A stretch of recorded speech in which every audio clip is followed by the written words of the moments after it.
Hello friends, आप देख रहे हैं आपका चैनल शेयर बाजार विद आयुष और बात करेंगे इस वीडियो में प्रीमियर एनर्जीज़ के बारे में। तो दोस्तों, प्रीमियर एनर्जीज़ की लिस्टिंग अपने आप में आप कह सकते हैं बहुत ही दमदार होती हुई नजर आई। इन्वेस्टर्स के पैसे मोर देन डबल, करीबन 120% के लिस्टिंग गेन हमको आज मिलते हुए नजर आए और अपने आप में आप समझ सकते हैं कि कितना शानदार लिस्टिंग जो है वो डेफिनेटली देखने को मिला। ग्रे मार्केट को भी बीट कर दिया आज, जो एस्टिमेट था ग्रे मार्केट का उससे भी ऊपर लिस्ट होता हुआ नजर आया और करीबन दोस्तों प्रॉफिट पर लॉट जो है वो 17,820 का देखने को मिला, यानी अच्छा मुनाफा जो है वो इन्वेस्टर्स ने बनाया। अपने आप में आप समझ सकते हैं कि ये एक ऐसा इशू था जहां पर काफ़ी ज़्यादा लोगों को अलॉटमेंट भी मिले थे, प्लस डेफिनेटली इस समय का पैसा भी इन्वेस्टर्स का तगड़ा बनता हुआ नजर आया। जो एक्सपेक्टेशंस थी उससे भी ज़्यादा आज दोस्तों हमको ये ऊपर लिस्ट होता हुआ नजर आया। करीबन 450 रुपये का दोस्तों याद रखिएगा ये शेयर था और आज लिस्ट होता हुआ नजर आया एट 991। करीबन 120% के लिस्टिंग गेन जो है वो बेसिकली इन्वेस्टर्स को देखने को मिले। एंड जैसा मैंने कहा, एक्सपेक्टेशंस करीबन ग्रे मार्केट पे 108% की थी, लेकिन उसके सामने 120% पे आपको खुलता हुआ नजर आया। और कल हमने लिस्टिंग डे स्ट्रैटेजी पे क्या बात करी थी कि 950 पे तो लिस्ट होगा ही होगा, प्लस उसके ऊपर जहां भी लिस्ट हो जाएगा वो बेसिकली आप लोगों के लिए बोनस है। और वो एग्जैक्टली हमको देखने को मिला 991 पर लिस्टिंग, 990 पे एनएससी पे लिस्टिंग। एंड ओवरऑल दोस्तों यहाँ पर हम कह सकते हैं कि इन्वेस्टर्स ने आज शानदार पैसा बनाया, भरपूर पैसा बनाया, ये बात सही है, राइट। ज़रूर दोस्तों, बात ये सही है कि जब लिस्टिंग हुई उसके बाद स्टॉक में उसके बाद काफ़ी तेज़ी से गिरावट भी आ गई, ये बात सही है। 15% दोस्तों स्टॉक करेक्ट होता हुआ नजर आया। करीबन 994 का दोस्तों हाई बनाया और उसके बाद आप देख सकते हैं करीबन 151 रुपीज़ स्टॉक नीचे गिरा है। करीबन 15.26% जो ओपनिंग थी 990 से उससे नीचे गिरता हुआ नजर आया। तो ये बात सही है कि शार्प प्रॉफिट बुकिंग देखने को मिली है स्टॉक के अंदर, काफ़ी तेज़ी से प्रॉफिट बुकिंग आती हुई नजर आई है। आज के दिन दोस्तों करीबन 589 लाख शेयर्स की टोटल मिलाकर वॉल्यूम देखने को मिली, प्लस जो डिलीवरी का यहाँ पर परसेंटेज आ रहा है वो करीबन 48% का हमको देखने को मिल रहा है। आज जरूर at the end of the day याद रखिएगा जो क्लोजिंग है वो एग्जैक्ट है 839.90 और यहाँ पर 10,307 ऑर्डर्स आपको देखने को मिलेंगे जो बाइंग साइड पर आपको नजर आ जाते हैं, यानी बाइंग आपको जरूर देखने को मिल रही है। आफ्टर मार्केट ऑर्डर्स है, बट जो आज का दिन का लो था वो दोस्तों करीबन 802 रुपये का था और 790 के आसपास इसका आज का लोअर सर्किट था। तो आप समझ सकते हैं कि शेयर बेसिकली अपने लोअर सर्किट से बिल्कुल पास जाता हुआ नजर आया।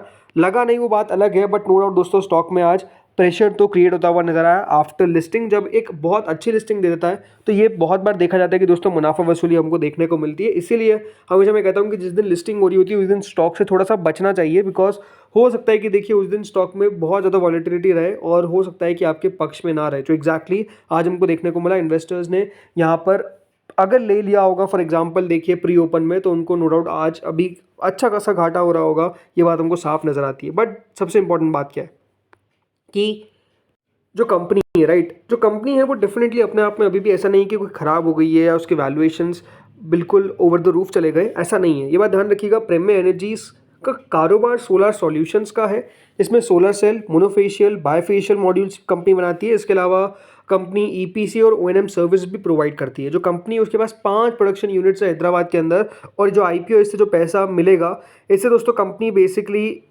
इन्वेस्टमेंट करेगी इनकी एक सब्सिडरी है premier energies global environment private limited में, ताकि 4 gigawatt solar PV TOPCon cell और मॉड्यूल प्लांट जो बेसिकली हैदराबाद में कंपनी क्रिएट कर सके, ऐसा कंपनी ने बताया। तो आप समझ सकते हैं कि यहाँ पर पैसा कहाँ खर्च होने वाला है। दूसरी बात, अगर आप इसकी एंकर बुक समझते हैं, राइट, तो इसकी एंकर बुक के अंदर कितने माँ के इन्वेस्टर्स के नाम थे। अभी आपको पता है कि दोस्तों एक सेबी ने जो बेसिकली रिपोर्ट दी है जिसमें बताया गया है कि म्यूचुअल फंड्स होल्ड करते हैं दोस्तों बेसिकली स्टॉक्स को जो आईपीओ लिस्टेड होते हैं।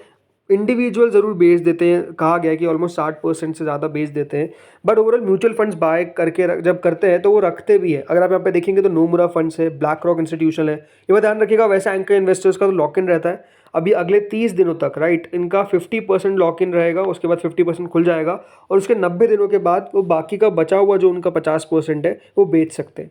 डेट आपको एग्जैक्ट बता देता हूँ। जो एंकर इन्वेस्टर्स की दोस्तों डेट है वह ध्यान रखिएगा 846 करोड़ रुपीस एंकर पोर्शन में गया है, तो उसमें से जो 50% की जो डेट है वो आप देख सकते हैं 29 सितंबर है। यानी 50% हिस्सा अपना एंकर इन्वेस्टर्स चाहे तो बेच सकते हैं ऑन 29 सितंबर, और जो बचा हुआ 50% है वो टोटल 90 दिनों बाद खुलता है, तो वो 28 नवंबर को जाकर दोस्तों फिर एंकर इन्वेस्टर्स का सेकेंड लॉक इन खुलता हुआ नजर आएगा। तो इस समय तक तो देखिए डेफिनेटली एंकर इन्वेस्टर्स बेच नहीं सकते, लेकिन जैसा मैंने कहा जो नाम है स्पेसिफिकली आप नाम देखिए, Nomura funds, BlackRock, PGGM, then government pension fund global, Abu Dhabi investment authority, Neuberger Berman investment funds, Morgan Stanley, BNP Paribas, Pioneer investment, Eastspring investment, Carmignac portfolio, Alliance global investors fund, right. तो इतने बड़े बड़े investment funds हैं जो basically दोस्तों यहाँ पर participate करते हुए नजर आए थे इस IPO के अंदर। तो ये दिखाता क्या है कि डेफिनेटली इसके अंदर जो इन्वेस्टर्स थे वो काफ़ी ज़्यादा स्ट्रांग देखने को मिले, राइट। लेकिन जब अब गिरावट आ गई है तो क्वेश्चन यही आता है कि यहाँ पर क्या करना चाहिए, बाय, सेल और होल्ड, राइट। सो फ्रेंड्स, एक एक्सपर्ट ने क्या कहा, उन्होंने कहा है कि जो सोलर मैन्युफैक्चरिंग इंडस्ट्री है वो कॉम्पिटिटिव है, प्राइमरी एनर्जी की स्ट्रेटेजिक पोजीशनिंग और फोकस है इनोवेशन पे ताकि वो डिफरेंशिएट कर सके अपने पीयर्स से। कंपनी की एबिलिटी है टू नेविगेट इंडस्ट्री हेडविंड्स और डेमोन्स्ट्रेट, कंपनी ने बताया भी है, in the sense of financial performance. ये दोस्तों बेसिकली हेड है स्वास्थ्य का इन्वेस्टमार्ट की, उनके द्वारा कहा गया है, राइट। उन्होंने आगे कहा कि जो प्राइमरी एनर्जीज की लिस्टिंग हुई वो सक्सेसफुल हुई, इंप्रेसिव परफॉर्मेंस देखने को मिली है और एक प्लेयर है रिन्यूएबल एनर्जी सेक्टर के अंदर। लेकिन जो इन्वेस्टर्स जिन्होंने पार्टिसिपेट किया था IPO के अंदर may book profit but who still wants to hold it may keep with the stop loss of 890। सच बात तो यही है कि अब दोस्तों शेयर ऑलरेडी 890 के नीचे हमको ट्रेड करता हुआ दिख रहा है, तो जो इनका स्टॉप लॉस था वो तो बेसिकली आप कह सकते हैं कि लगातार मतलब कब का हिट हो चुका है, राइट। लगातार उसके नीचे ही आज दिन भर स्टॉक ने कारोबार करा भी है। इसके अलावा अगर आप यहाँ पर वैल्यूएशंस की बात करते हैं, right, analyst consider reasonable valuations before listing, the stock is well position to capitalise the industry demand in renewable energy and is an opportunity to invest in India second largest integrated solar cell and module manufacturer, right. तो overall अगर आप analyst की बात समझेंगे तो एक बात आपको समझ में आएगी। देखिए कि जो शॉर्ट टर्म इन्वेस्टर्स थे उन्होंने, मुझे लगता है कि मेजरली तो प्रॉफिट बुक कर लिया है, बिकॉज जिस तरीके से गिरावट हुई है जिनको प्रॉफिट बुक करना था उन्होंने बुक कर लिया। देखिए आपको समझना पड़ेगा जो कंपनी थी वो डेफिनेटली काम तो बढ़िया इसने किया, इसमें कोई डाउट नहीं है, ऐसा नहीं है। बट ज़रूर ये आपको समझना पड़ेगा कि इतनी अच्छी लिस्टिंग के बाद स्टॉक थोड़ा सा तो आपको ठंडा होता हुआ नजर आएगा, उसके बाद जाकर डेफिनेटली कंपनी बढ़िया कर सकती है। मैंने कल भी कहा था कि कंपनी के पास बैकवर्ड इंटीग्रेशन जो कर रही है वो एक सबसे बढ़िया कंपनी का काम है। आई थिंक उसका इसको बेनिफिट भी मिलता हुआ नज़र आएगा, राइट। इसलिए आपने अच्छी लिस्टिंग देखी, यहाँ पर जो प्रॉफिट बुकिंग होनी थी जैसे मैंने कहा वो होती भी नजर आ चुकी है। लेकिन अगर आपका व्यू कंपनी के अंदर as a long term investor का है, राइट, तो मेरे सबसे अभी भी बहुत चीज़ें ख़राब नहीं है, राइट। आई थिंक चीज़ें अच्छी होती हुई नजर आएगी, बिकॉज पहली बात तो जो इंडस्ट्री जिस तरीके से ग्रो कर रही है, आई थिंक ये अपने आप में सबसे इंपॉर्टेंट बात है, राइट। इंडस्ट्री लगातार ग्रो करती रहेगी और लॉन्ग टर्म अपॉर्चुनिटी रहेगी इस पूरे सेक्टर के अंदर, ये बात मुझे साफ नज़र आती है, राइट। बाकी नो डाउट स्टॉक में गिरावट देखने को मिली है। इंपॉर्टेंट बात क्या है कि 800 रुपये के नीचे नहीं गए, जा सकता था नीचे, लोअर सर्किट लगा सकता था, बट 800 के बिलो नहीं गए। तो अब आपके लिए की लेवल टू वॉच कौन सा है, 800 का। अगर 800 रुपये के नीचे जाएगा तो फिर डेफिनेटली फ्रेश गिरावट देखने को मिलेगी, बट ये देखना ज़रूरी है कि शेयर क्या 1000 रुपये के लेवल्स टच कर सकता है। मेरे हिसाब से थोड़ा सा टाइम लग सकता है, बट नो डाउट यहाँ पर देखते हैं आज क्या कोई इन्वेस्टिंग मतलब फिर से कोई बड़े फंड्स है जिनके द्वारा एंट्री ली गई है या फिर नहीं ली गई है, वो देखने वाली बात होगी जब यहाँ पर आज डेटा निकल कर आता है। इस वीडियो में दोस्तों इतना ही था। बाकी आप लोग बताइए आपको क्या लगता है, क्या शेयर यहाँ से 1000 रुपये होता हुआ नजर आएगा या फिर गिरावट जो है वो बढ़ती हुई नजर आएगी।